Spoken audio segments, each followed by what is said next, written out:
శ్రీ మాత్రే నమః. అందరికీ నమస్కారం. ఈ వీడియోని చూసే ముందు ఈ వీడియోని లైక్ చేయండి. అలాగే జై శ్రీ కృష్ణ అని కామెంట్ చేయండి. ఒకసారి శేషతల్పం మీద సేద తీరుతున్న శ్రీ మహావిష్ణువు లక్ష్మీదేవి ఒక ప్రశ్న వేసింది. స్వామి, నా మనసులో 3 సందేహాలు ఉన్నాయి. వాటిని నివృత్తి చేయండి అని లక్ష్మీదేవి శ్రీమన్నారాయణను కోరింది. అందుకు శ్రీమహావిష్ణువు కూడా అంగీకరించాడు. మహాలక్ష్మి మనసులో ఉన్న సందేహాలను అడగమని ఆదేశించాడు. అప్పుడు శ్రీ మహాలక్ష్మి, ఏ మహిళకు పుత్ర యోగం ఉండదు, ఏ మహిళకు చిన్న వయసులోనే వైరాగ్యం ప్రాప్తిస్తుంది, ఎలాంటి పనులు చేసిన స్త్రీకి చనిపోయిన తర్వాత స్వర్గం ప్రాప్తిస్తుంది అని అడిగింది. లోక కళ్యాణం కోసం ఈ ప్రశ్నలు అడిగిన శ్రీ మహాలక్ష్మి కోరికను తీర్చడానికి శ్రీమన్నారాయణ అంగీకరించాడు. ఈ ప్రశ్నలకు సమాధానాలను ఏ వ్యక్తి అయితే సంపూర్ణ శ్రద్ధతో వింటాడో అటువంటి వ్యక్తికి పుణ్యం లభిస్తుంది. తర్వాత కూడా అతను మోక్షం సాధించుకుంటాడు. ఎవరైతే ఈ కథను పూర్తిగా వింటారో వారికి సంబంధించిన పాపాలను నేను క్షమిస్తాను అని సాక్షాత్తు విష్ణుమూర్తి చెప్పారు. అందుకు మహాలక్ష్మి కూడా వెంటనే ఒప్పుకొని కథను వినడానికి సన్నతమైనది. మీరు కూడా ఇప్పుడు విష్ణుమూర్తి చెప్పబోయే ఈ కథను పూర్తిగా వినండి. ఒకానొక దేశంలో ఒక వ్యాపారి ఉండేవాడు. అతనికి 5 కొడుకులు కలిగారు.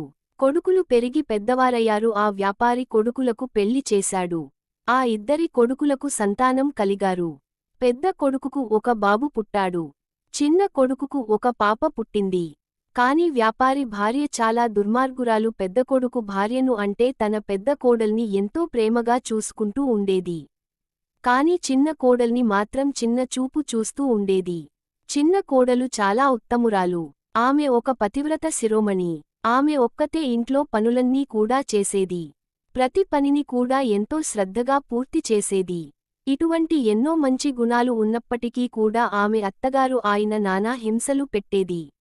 ఎప్పుడు చూసినా ఆమెను అవమానిస్తూ ఉండేది. దీని వెనుక ఒక కారణం కూడా ఉంది. అది ఏమిటంటే పెద్ద కోడలికి ఒక కొడుకు ఉన్నాడు, చిన్న కోడలికి మాత్రం కూతురు పుట్టింది. కూతురు పుట్టింది అనే కారణంగా అత్తగారు చిన్న కోడలు ఎప్పుడూ అవమానిస్తూ వేళనగా మాట్లాడుతూ ఉండేది. ఆ చిన్న కోడలు పేరు సుధా. ఆమె ప్రతిరోజు ఉదయాన్నే బ్రహ్మ ముహూర్త కాలంలో నిద్రలేచి రోజంతా పనులుద్ది అత్తగారికి సేవలు చేసేది. ఈ విధంగా సేవలు చేస్తూ ఉన్నప్పటికీ కూడా వ్యాపారి భార్య తన చిన్న కోడలు నిర్వేక్షిస్తూ వచ్చేది. కావాలని ఆమెను రకరకాలుగా చిత్రవద చేస్తూ మరిన్ని పనులు పురమాయించేది. అయితే ఒకరోజు అత్తగారు చిన్న కోడలితో, నేను ప్రస్తుతం బయటకు వెళుతున్నాను, వెళ్ళి వచ్చేలోపు వంట చేయమని చెప్పి బయటకు వెళ్ళింది. అప్పుడు సుధా ఈ కష్టాలు ఎప్పుడు తొలగిపోతాయా అని మనసులోనే బాధపడుతూ ఉండేది. అంతలో ఎవరు తలుపు తట్టునట్టుగా వినిపించింది. వంట చేయమని చెప్పినంత అప్పుడే వచ్చేసింది అని భయపడుతూ సుధా తలుపు తెరిచింది. ఎదురుగా మీకు ఒక భిక్షగాడు కనిపించాడు. తన కడుపునిండా అన్నం పెట్టమని, అలా పెడితే తనకున్న బాధలన్నీ కూడా తొలగిపోతాయని చెప్పాడు. దాంతో సుధా ఆలోచనలో పడింది. బ్రాహ్మణుడికి అన్నం పెట్టిన విషయానికి తెలిస్తే తన అత్త రాగ్రాంతం చేస్తుంది అని ఆలోచనలో పడింది. కాని అత్తకు భయపడి బ్రాహ్మణుడికి భోజనం పెట్టకపోతే ఆయన కోపానికి గురి అవుతానేమోనని కూడా ఆమె ఆలోచించింది. ఇలా పలు విధాలుగా ఆలోచించిన సుధా అతిధర్మాన్ని పాటిస్తూ బిచ్చగాడిని లోపలికి పిలిచింది. అతనికి భోజనం వడ్డిస్తూ ఉండగా అత్త అక్కడికి వచ్చింది. ఇంట్లో బిచ్చగాడు అన్నం తింటూ ఉండటం చూసి ఆమెకు కోపం రెట్టింపు అయింది. దాంతో ఆమె అన్నం తింటున్న భిక్షగాడిని అన్నాన్ని బయటకు విసిరి కొట్టి సుధాను నోటికొచ్చినట్లుగా తిట్టింది. అప్పుడు సుధా తాను కేవలం తన వాటాకు వచ్చే అన్నాన్ని మాత్రమే బ్రాహ్మణుడికి వడ్డించాలని, ఇందులో కోప్పడవలసిన పనిలేదు అని చెప్పడానికి ప్రయత్నం చేసింది. ఇంటికి వచ్చిన అతిథులను వట్టి చేతులతో పంపించకూడదు, బలితే భిక్షాందేహి అని అడిగిన భిక్షగాడిని ఖాళీ కడుపుతో పంపించడం సబబు కాదని చెప్పింది. కాని వాళ్ల అత్త మాత్రం అందుకు ఒప్పుకోలేదు. నోటికి వచ్చినట్టు తిడుతూ కోపంతో ఆమెను కొట్టి ఇంటి నుంచి బయటకు పంపించింది. చాలాసేపటి వరకు సుధా ఇంటి బయట నిలబడి ఉంది. బయట నిలబడి వాళ్ల అత్తను బతిమాలాడుతూ ఉంది. ఆ తర్వాత సుధా ఎంతో దుఃఖంతో తన బిడ్డను పట్టుకొని పుట్టింటికి బయలుదేరింది. అయితే వెళ్లే మార్గంలో ఒక పెద్ద అడవి ఉంది. అడవి మార్గంలో ఆకలితో ఉన్న సుధా ప్రయాణిస్తూ ఉంది. అంతటా భయంకరమైన తుఫాను మొదలైంది. ఆ వర్షపు దాటిని తట్టుకోవడానికి సుధా ఒక చెట్టు నీడన నిలబడింది.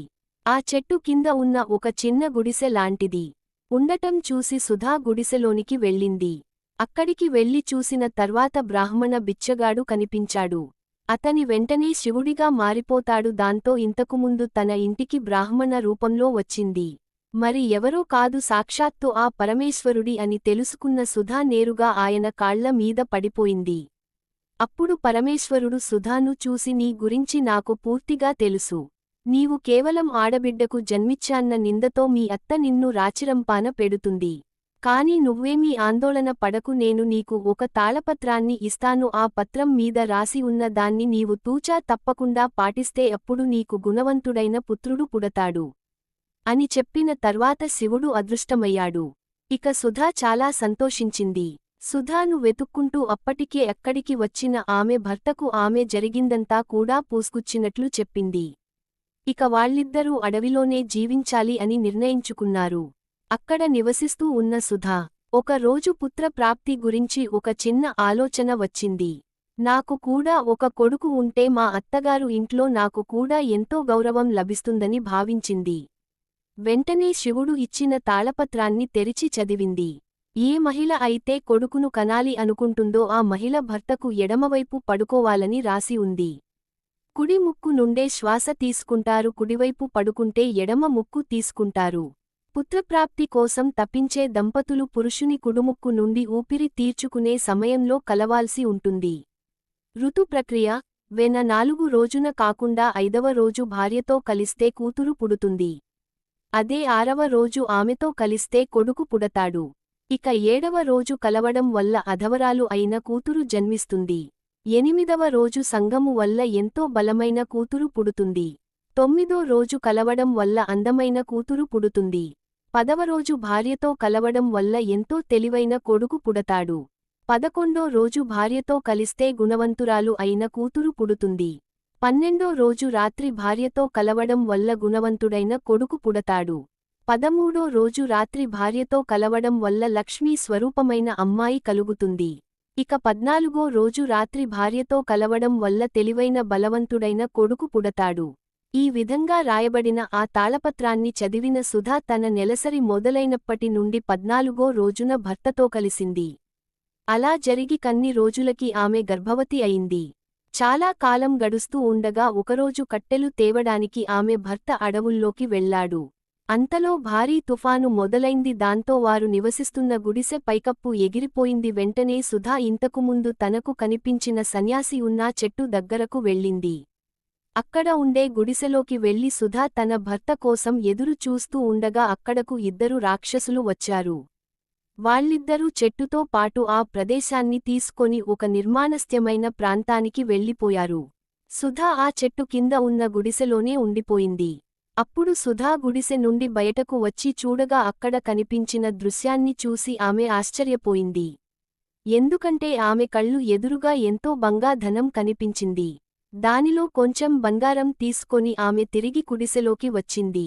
ఆ తర్వాత రాక్షసులు 2 కూడా చెట్టును తీసుకొని వెళ్లి అడుగులో ఇంతకుముందు ఉన్న ప్రదేశంలోనే ఉంచేశారు. తర్వాత రాక్షసుడు 2 కూడా అక్కడి నుండి వెళ్ళిపోయారు.